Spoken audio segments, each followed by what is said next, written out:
Otro ejemplo de desobediencia aplicable a los tiempos actuales lo vemos en Oseas 10, versículos 1 al 4.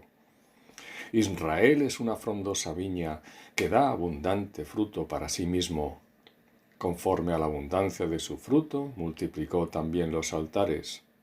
Conforme a la bondad de su tierra, aumentaron sus ídolos. Está dividido su corazón. Ahora serán hallados culpables. Jehová demolerá sus altares, destruirá sus ídolos. Seguramente dirán ahora, no tenemos rey, porque no temimos a Jehová. ¿Y qué haría el rey por nosotros? Han hablado palabras jurando en vano al hacer pacto. Por tanto, el juicio florecerá como ajenjo en los surcos del campo. Hay personas que en vez de agradecer las bendiciones del Señor honrándole en obediencia, lo único que hacen es aplicarlas a esos ídolos que adoran, creyendo además que lo que tienen lo han conseguido por sí mismos sin dar la honra debida al Señor. El mal uso del dinero es claro ejemplo, en virtud de un afán codicioso por aumentar riquezas y acumular bienes materiales incluso a costa del prójimo, porque el deseo de tener más es insaciable. Por eso el versículo 1 nos dice que Israel da abundante fruto para sí mismo. Tal comportamiento nos lo reflejó perfectamente el Señor en el capítulo 12 del Evangelio de Lucas, al referir una parábola acerca de un hombre rico que había producido mucho. También les refirió una parábola diciendo, la heredad de un hombre rico había producido mucho. Y él pensaba dentro de sí, diciendo, ¿qué haré? Porque no tengo dónde guardar mis frutos. Y dijo, esto haré. Derribaré mis graneros y los edificaré mayores, y allí guardaré todos mis frutos y mis bienes. Y diré a mi alma, alma, muchos bienes tienes guardados para muchos años, repósate, come, bebe, regocíjate. Pero Dios le dijo, necio, esta noche vienen a pedirte tu alma, y lo que has provisto, ¿de quién será? Así es el que hace para sí tesoro, y no es rico para con Dios. Versículos 16 al 21. Esto puede llegar a ocurrir a quienes fingen adorar a Dios cumpliendo liturgias y mediante palabras que salen de sus bocas, pero que resultan vacías ante la falta de motivación en sus corazones, repetidas de forma rutinaria en cada culto o misa. Lo que Israel hacía hace siglos, hoy en día lo hacen millones de supuestos creyentes que no conocen a Dios porque no conocen su palabra, jamás leyeron la Biblia y no se puede amar a quien no se conoce. Por eso en el versículo 2 de Oseas 10 se dice de Israel que está dividido su corazón, pues ninguno puede servir a dos señores, porque o aborrecerá al uno y amará al otro, o estimará al uno y menospreciará al otro. No podéis servir a Dios y a las riquezas. Mateo 6:24. En otras palabras, muchos son los que honran a Dios con sus labios, mientras en sus corazones adoran a los ídolos. A esto se le llama hipocresía. Es lo que en Oseas 11:7 denuncia Jehová. Entre tanto, mi pueblo está adherido a la rebelión contra mí. Aunque me llaman el Altísimo, ninguno absolutamente me quiere enaltecer. La ofensa es grande debido a lo desagradecidos que somos, atribuyendo los efectos de la gracia de Dios a otras causas. Y con todo eso enseñaba a andar al mismo Efraín, tomándole de los brazos, y no conoció que yo le cuidaba. Versículo 3. Pero a pesar de todo, Dios no es como los hombres, y su fidelidad y amor al pacto que hizo con Abraham es eterno, lo mismo que la compasión por su pueblo escogido. De ahí que Jehová diga, ¿cómo podré abandonarte, oh Efraín? ¿Te entregaré yo, Israel? ¿Cómo podré yo hacerte como Adma o ponerte como Zeboín? Mi corazón se conmueve dentro de mí, se inflama toda mi compasión.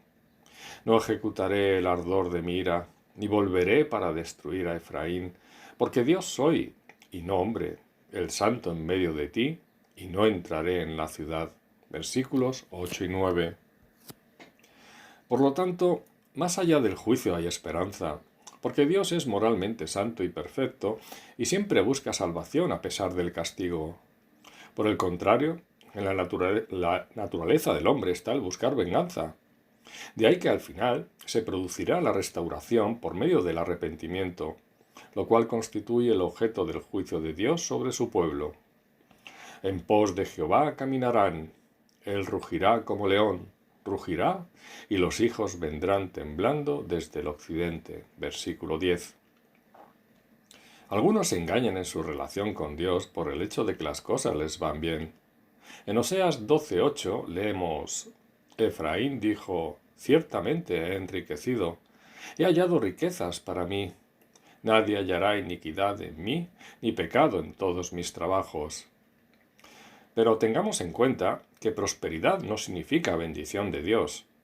En Zacarías 11:4 y 5 también se nos dice: así ha dicho Jehová mi Dios, apacienta las ovejas de la matanza, a las cuales matan sus compradores y no se tienen por culpables. Y el que las vende dice: bendito sea Jehová, porque he enriquecido, ni sus pastores tienen piedad de ellas. Y en Apocalipsis 3:17 se nos revela: porque tú dices: yo soy rico y me he enriquecido, y de ninguna cosa tengo necesidad, y no sabes que tú eres un desventurado, miserable, pobre, ciego y desnudo. El hombre que tiene riqueza se siente seguro y no se preocupa de su relación con Dios, pensando que todo va bien, cuando en realidad no es así. Por cuanto no se ejecuta luego sentencia sobre la mala obra, el corazón de los hijos de los hombres está en ellos dispuesto para hacer el mal. Eclesiastés 8:11. La paciencia de Dios busca el arrepentimiento del pecador, pero la misma tiene su límite en el juicio y castigo provocado por la obstinación del impenitente. ¿O menosprecias las riquezas de su benignidad, paciencia y longanimidad, ignorando que su benignidad te guía al arrepentimiento? Romanos 2:4. Es por ello que la gente a veces es muy desagradecida, tal y como lo fue Israel con Jehová. Yo te conocí en el desierto, en tierra seca. En sus pastos se saciaron y repletos. Se ensoberbeció su corazón. Por esta causa se olvidaron de mí. Oseas 13, versículos 5 y 6. A veces la prosperidad material y confianza en uno mismo puede llegar a ser causa de perdición. Por eso Dios, cuando castiga, lo hace sin miramientos y con dureza, después de dar tantas oportunidades para el arrepentimiento. Por tanto, yo seré para ellos como león, como un leopardo en el camino los acecharé, como osa que ha perdido los hijos los encontraré, y desgarraré las fibras de su corazón, y allí los devoraré como león, fiera del campo los despedazará. Versículos 7 y 8. En este sentido, Dios usó el desierto del exilio y la crueldad de las naciones paganas que conquistaron Israel para que volviera a él y dejaran de adorar a dioses paganos como Baal. Pero he aquí que yo la atraeré y la llevaré al desierto, y hablaré a su corazón, y le daré sus viñas desde allí, y el valle Acor por puerta de esperanza. Y allí cantará como en los tiempos de su juventud, y como en el día de su subida de la tierra de Egipto. En aquel tiempo, dice Jehová, me llamarás Ishi, y nunca más me llamarás Bali. Oseas 2, versículos 14 al 16. En definitiva, Jehová no es como un padre que consiente al hijo caprichoso y desobediente, sino que por amor lo disciplina. Muchas veces esta es la única manera de que sus hijos vuelvan en sí para volver a él, sabiendo además que solo Dios puede sanar, nadie más. Te perdiste, oh Israel, mas en mí está tu ayuda. ¿Dónde está tu rey para que te guarde con todas tus ciudades, y tus jueces de los cuales dijiste, dame rey y príncipes? Oseas 13, versículos 9 y 10. Esto tiene que ver con la petición de un rey que hizo Israel a Jehová, al igual que tenían el resto de las naciones, tal y como se relata en el capítulo 8 de Primera de Samuel. Tal hecho implicaba un rechazo a la figura de Jehová como su rey, quien realmente era quien les protegía de todo peligro y les otorgaba toda bendición. El pueblo se engañaba creyendo que un rey humano podía protegerles, y no Dios. Al final resultó lo contrario, porque todos los reyes de Israel fueron piedra de tropiezo para el pueblo, que acabó rechazando a Jehová y abrazando la idolatría, lo que finalmente les condujo al exilio. Pero como todo lo que Dios hace o permite por sus hijos, el propósito siempre es bueno. De la mano del Seol los redimiré, los libraré de la muerte. Oh muerte, yo seré tu muerte y seré tu destrucción, oh Seol. La compasión será escondida de mi vista. Oseas 13:14. Solo el Señor puede hacer brotar vida de la muerte, por medio de la resurrección de los creyentes que nacen de nuevo en Cristo, para poder entrar en su reino. Respondió Jesús y le dijo: de cierto te digo, que el que no naciere de nuevo no puede ver el reino de Dios. Juan 3:3. La voluntad de Dios no cambiará a la hora de otorgar esa vida eterna a su pueblo, a pesar de sus transgresiones, una vez consumado el juicio y castigo. Pero a veces el orgullo y la obstinación pueden más que incluso la preservación de la propia vida. En Oseas 13:13 se nos muestra la imagen de un feto que no quiere salir del vientre de la madre para dar a luz, con lo que los dolores del parto se hacen insufribles hasta provocar la muerte del feto insensato. Dolores de mujer que da a luz le vendrán. Es un hijo no sabio, porque ya hace tiempo que no debiera detenerse al punto mismo de nacer. Los castigos que Dios inflige a sus hijos tienen como finalidad el arrepentimiento para su bien. Pero si el orgullo los lleva a endurecer sus corazones, esto no provoca más que su propia destrucción a través de un sufrimiento continuo, como esos dolores de parto que no cesan. Por eso en Oseas 14:4, Jehová vuelve a ofrecer la oportunidad para el arrepentimiento, porque su misericordia no tiene límite mientras haya vida. Yo sanaré su rebelión, los amaré de pura gracia, porque mi ira se apartó de ellos. Este amor inmerecido de Dios es lo que en el Nuevo Testamento se conoce como gracia. Porque por gracia sois salvos por medio de la fe, y esto no de vosotros, pues es don de Dios. Efesios 2:8.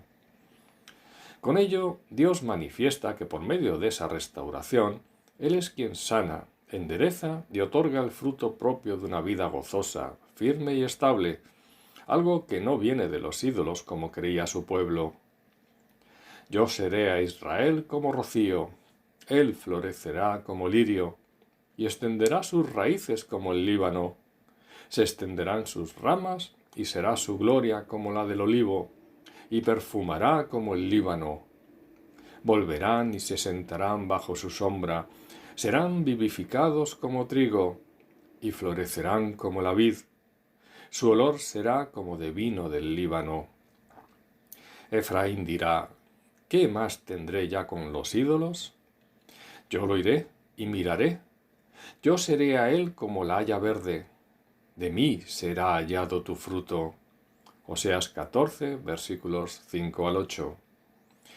Y es que después de todo, Jehová siempre perdona cuando hay verdadero arrepentimiento. Y Jehová, solícito por su tierra, perdonará a su pueblo. Responderá Jehová y dirá a su pueblo: he aquí yo os envío pan, mosto y aceite, y seréis saciados de ellos, y nunca más os pondré en oprobio entre las naciones. Joel 2, versículos 18 y 19. Otro asunto que merece la pena ser tratado es el relativo tanto a la advertencia de juicio como el anuncio de misericordia por parte de Dios, que debe ser transmitido de padres a hijos para que la verdad no se pierda por el camino. De esto contaréis a vuestros hijos, y vuestros hijos a sus hijos, y sus hijos a la otra generación. Joel 1:3. Por tanto, guárdate y guarda tu alma con diligencia, para que no te olvides de las cosas que tus ojos han visto, ni se aparten de tu corazón todos los días de tu vida. Antes bien, las enseñarás a tus hijos y a los hijos de tus hijos. Y las repetirás a tus hijos y hablarás de ellas entrando en tu casa y andando por el camino y al acostarte y cuando te levantes. Acuérdate de los tiempos antiguos. Considera los años de muchas generaciones. Pregunta a tu padre y él te declarará. A tus ancianos y ellos te dirán. Deuteronomio 4, versículo 9, capítulo 6, versículo 7 y capítulo 32, versículo 7. Precisamente el no observar estos mandatos fue el inicio del fin de Israel, que provocó su destrucción y posterior exilio, algo que tuvo su origen tras la muerte de Josué. Y toda aquella generación también fue reunida a sus padres, y se levantó después de ellos otra generación que no conocía a Jehová ni la obra que él había hecho por Israel. Después los hijos de Israel hicieron lo malo ante los ojos de Jehová y sirvieron a los Baales. Dejaron a Jehová, el Dios de sus padres, que los había sacado de la tierra de Egipto, y se fueron tras otros dioses, los dioses de los pueblos que estaban en sus alrededores, a los cuales adoraron y provocaron a ira a Jehová. Jueces 2, versículos 10 al 12. Una panorámica al libro de Oseas nos permite ver qué quiere Dios de nosotros, porque hoy en día no todos los que se congregan en una iglesia son verdaderos creyentes. Unos lo hacen por una tradición que se sienten obligados a guardar, y otros por el deleite que les provoca compartir la palabra sin que produzca el efecto deseado en sus corazones al no ponerla por obra. A veces uno tiene la sensación de que incluso muchas iglesias se han convertido en centros de recuperación de personas que únicamente buscan sentirse bien. Es gente que disfruta compartiendo hermosos salmos, pero que no han alcanzado la fe para creer lo que en ellos está escrito. Por eso cuando alguien les predica solo oyen, pero no escuchan, mientras sonríen dudando en su interior el cumplimiento de la Escritura.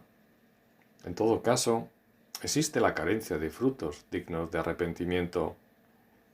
Jesús ya lo explicó en la conocida parábola del sembrador de Mateo 13, versículos 19 al 22. Cuando alguno oye la palabra del reino y no la entiende, viene el malo y arrebata lo que fue sembrado en su corazón. Este es el que fue sembrado junto al camino, y el que fue sembrado en pedregales, este es el que oye la palabra y al momento la recibe con gozo, pero no tiene raíz en sí, sino que es de corta duración, pues al venir la aflicción o la persecución por causa de la palabra, luego tropieza. El que fue sembrado entre espinos, este es el que oye la palabra, pero el afán de este siglo y el engaño de las riquezas ahogan la palabra y se hace infructuosa. Pero como la palabra jamás vuelve vacía y la voluntad de Dios siempre se cumple, los burladores acaban sufriendo las consecuencias de su incredulidad. Porque al hombre se le puede engañar, pero jamás al omnisciente. Esto es lo que Jehová nos revela en Ezequiel 33, versículos 30 al 33. Y tú, hijo de hombre, los hijos de tu pueblo se mofan de ti junto a las paredes y a las puertas de las casas. Y habla el uno con el otro, cada uno con su hermano, diciendo, venid ahora, y oíd qué palabra viene de Jehová. Y vendrán a ti como viene el pueblo, y estarán delante de ti como pueblo mío, y oirán tus palabras, y no las pondrán por obra. Antes hacen halagos con sus bocas, y el corazón de ellos anda en pos de su avaricia. Y he aquí que tú eres a ellos como cantor de amores, hermoso de voz y que canta bien, y oirán tus palabras, pero no las pondrán por obra. Pero cuando ello viniere, y viene ya, sabrán que hubo profeta entre ellos. En este caso, Jehová se refería a la destrucción futura de Jerusalén. La hipocresía del pueblo ya fue denunciada también por Isaías en 29:13. Dice pues el Señor, porque este pueblo se acerca a mí con su boca y con sus labios me honra, pero su corazón está lejos de mí, y su temor de mí no es más que un mandamiento de hombres que les ha sido enseñado. En Mateo 21, versículos 28 al 32, Jesús lo explicó por medio de la parábola de los dos hijos. Pero, ¿qué os parece? Un hombre tenía dos hijos y acercándose al primero le dijo: Hijo, ve hoy a trabajar en mi viña. Respondiendo él, dijo: No quiero. Pero después, arrepentido, fue.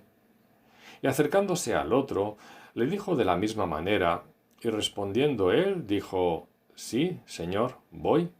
Y no fue. ¿Cuál de los dos hizo la voluntad de su padre? Dijeron ellos: El primero. Jesús les dijo: De cierto os digo, que los publicanos y las rameras van delante de vosotros al reino de Dios. Porque vino a vosotros Juan en camino de justicia, y no le creísteis. Pero los publicanos y las rameras le creyeron. Y vosotros, viendo esto, no os arrepentisteis después para creerle. Esta es la fe viva de la que habla Santiago en 1, versículos 22 al 25. Pero sed hacedores de la palabra y no tan solamente oidores, engañándoos a vosotros mismos. Porque si alguno es oidor de la palabra, pero no hacedor de ella, este es semejante al hombre que considera en un espejo su rostro natural, porque él se considera a sí mismo y se va, y luego olvida cómo era. Mas el que mira atentamente en la perfecta ley, la de la libertad, y persevera en ella, no siendo oidor olvidadizo, sino hacedor de la obra, éste será bienaventurado en lo que hace. Por lo tanto, la marca del verdadero creyente es la obediencia a la ley de Dios, pero no por obligación como exigen otras religiones, sino como libre expresión de amor y agradecimiento, más allá de las expectativas acerca de lo que Dios pueda otorgarle. Esta es la dicha de quien se sabe hijo de Dios. De ahí el maravilloso versículo de Juan 14, 21. El que tiene mis mandamientos y los guarda, ese es el que me ama. Y el que me ama será amado por mi Padre, y yo le amaré y me manifestaré a él.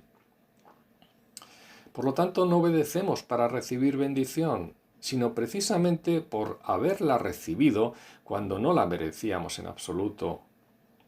Este es el ejercicio de nuestra libertad expresada en el amor filial que nada tiene que ver con la sumisión a un ser superior propia de otras creencias. Es el auténtico gozo que uno siente al hacer lo que agrada al Padre que tenemos. Es lo que muchos expresan como sentirse vivos en una relación de verdadera confianza en quien todo lo puede.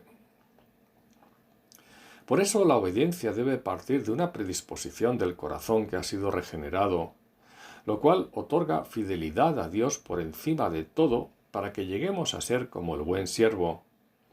Es decir, no se trata de hacer, sino de la actitud y motivación con la que se hacen las cosas. En el capítulo 1 del libro de Daniel, se nos comienza a narrar el exilio de Daniel y sus 3 amigos en Babilonia. Vemos como en el versículo 3, el rey Nabucodonosor le dice a Aspenaz, jefe de los eunucos, que les forme para integrarse en un futuro en el palacio real, obligándoles a comer lo que se les había preparado. Pero Daniel propuso en su corazón no contaminarse con la porción de la comida del rey, ni con el vino que él bebía. Pidió, por tanto, al jefe de los eunucos que no se le obligase a contaminarse. Versículo 8. Esta fidelidad, asumida también por sus amigos, es lo que provocó el favor de Dios, quien puso a Daniel en gracia y en buena voluntad con el jefe de los eunucos. Versículo 9. Con ello parece cumplirse la oración de Salomón en la dedicación del templo acerca de aquellos que fueran llevados cautivos a otros países por el pecado del pueblo. Y si se convirtieren a ti de todo su corazón y de toda su alma en la tierra de sus enemigos que los hubieren llevado cautivos, y oraren a ti con el rostro hacia su tierra que tú diste a sus padres, y hacia la ciudad que tú elegiste, y la casa que yo he edificado a tu nombre, tú oirás en los cielos, en el lugar de tu morada, su oración y su súplica, y les harás justicia, y perdonarás a tu pueblo que había pecado contra ti, y todas sus infracciones con que se hayan rebelado contra ti, y harás que tengan de ellos misericordia los que los hubieren llevado cautivos. Primera de Reyes 8, versículos 48 al 50. En consecuencia, la obediencia y fidelidad a Dios por encima de las circunstancias adversas abre las ventanas de los cielos para que su favor se derrame sobre los necesitados de ayuda y protección. Vemos que a Daniel y a sus fieles amigos también Dios les dio conocimiento e inteligencia en todas las letras y ciencias, y Daniel tuvo entendimiento en toda visión y sueños. Daniel 1:17. Otro ejemplo se nos relata en el capítulo 3 del mismo libro, cuando los tres amigos de Daniel son amenazados por Nabucodonosor con echarlos a un horno de fuego si no se postran y adoran la estatua de oro que había hecho, ante lo cual los tres responden: «He aquí nuestro Dios a quien servimos puede librarnos del horno de fuego ardiendo, y de tu mano, oh rey, nos librará. Y si no, sepas, oh rey, que no serviremos a tus dioses, y tampoco adoraremos la estatua que has levantado». Versículos 17 y 18. La gran lección que se desprende de estos versículos no es concluir que Dios va a proteger siempre a su pueblo del daño físico de cualquier aflicción, sino que cualquiera que sea su decisión, siempre debemos ser fieles en obediencia aceptando su voluntad por encima de nuestros deseos. Es en el momento de la prueba cuando no hay que pedir que Dios te saque de ella, sino que te dé los medios de gracia para poder soportarla, ya que Él está usando aquella aflicción con un propósito específico, dentro del general, encaminado a forjar nuestro carácter a la imagen de su Hijo para su gloria. Otra cuestión que debemos tener en cuenta es que el hecho de negarse a uno mismo es reconocer que el Señor es el dueño de nuestra vida. Por lo tanto, haciendo propias las palabras de Jesús, pidamos al Padre que si es posible nos evite la prueba, pero que sobre todo su voluntad sea hecha más allá de nuestros deseos. De esta manera, los tres amigos de Daniel fueron librados de ser destruidos por las llamas, a pesar de ser arrojados al horno de fuego, porque Dios nunca los dejó solos caminando con ellos por el fuego en su interior. Así es como los libró de la muerte por fidelidad y fe, en cumplimiento de la promesa que en Isaías 43 versículos 1 y 2 estaba profetizada. Ahora, así dice Jehová, creador tuyo, oh Jacob, y formador tuyo, oh Israel. No temas, porque yo te redimí, te puse nombre, mío eres tú. Cuando pases por las aguas, yo estaré contigo, y si por los ríos, no te anegarán. Cuando pases por el fuego, no te quemarás, ni la llama arderá en ti. En definitiva, aprendamos que nunca estamos solos en las más duras pruebas de esta vida, porque, aunque ande en valle de sombra de muerte, no temeré mal alguno, porque tú estarás conmigo, tu vara y tu cayado me infundirán aliento. Salmo 23:4. Lo mismo ocurrió años más tarde, cuando Daniel fue nombrado uno de los 3 gobernadores del reino medo-persa tras la conquista de Babilonia. En el capítulo 6 del libro de Daniel, se nos relata la falsa acusación que tuvo que sufrir debido a la envidia de los sátrapas que estaban a sus órdenes, quienes engañaron al rey Darío para que firmase un edicto que prohibiese hacer petición durante 30 días a cualquier dios u hombre que no fuera el rey. A pesar de ello, en el versículo 10 se nos describe la fidelidad y fe de Daniel, quien siguió orando a Jehová como siempre hacía cada día, cumpliendo con la ley de Dios en lo tocante al rezo diario en dirección a Jerusalén, según la oración de Salomón en la dedicación del templo, que anticipó a los expatriados orando hacia Jerusalén desde la tierra de su exilio y pidiéndole al Señor que les mostrara su favor. Primera de Reyes 8, versículos 46 al 50. Esta fe y fidelidad la mantuvo hasta el final, incluso afrontando una muerte segura cuando fue arrojado al foso de los leones, versículo 16. Por eso mismo fue lo que le salvó, porque había confiado en su Dios, versículo 23. Daniel siempre guardó en su corazón que por encima de la obediencia al hombre hay una superior a la ley de Dios. Esto es algo que siglos después también tuvieron en cuenta los apóstoles, cuando les prohibieron enseñar el Evangelio en el templo. Respondiendo Pedro y los apóstoles dijeron: es necesario obedecer a Dios antes que a los hombres. Hechos 5:29. Otro maravilloso ejemplo de debida obediencia a Dios lo vemos en Mateo 17:5. Mientras él aún hablaba, una nube de luz los cubrió, y he aquí una voz desde la nube que decía: este es mi Hijo amado, en quien tengo complacencia, a él oíd. La última parte del versículo es un claro mandato, no mero consejo. Hoy en día no podemos oír a Jesús personalmente, pero sí por medio de su voluntad expresada en su palabra, la cual abarca toda la Biblia, porque tiene una proyección cristocéntrica desde Génesis a Apocalipsis. En el Antiguo Testamento vemos a Jesucristo preencarnado de muchas maneras, pero además todos los escritos de los apóstoles posteriores reflejan esa voluntad.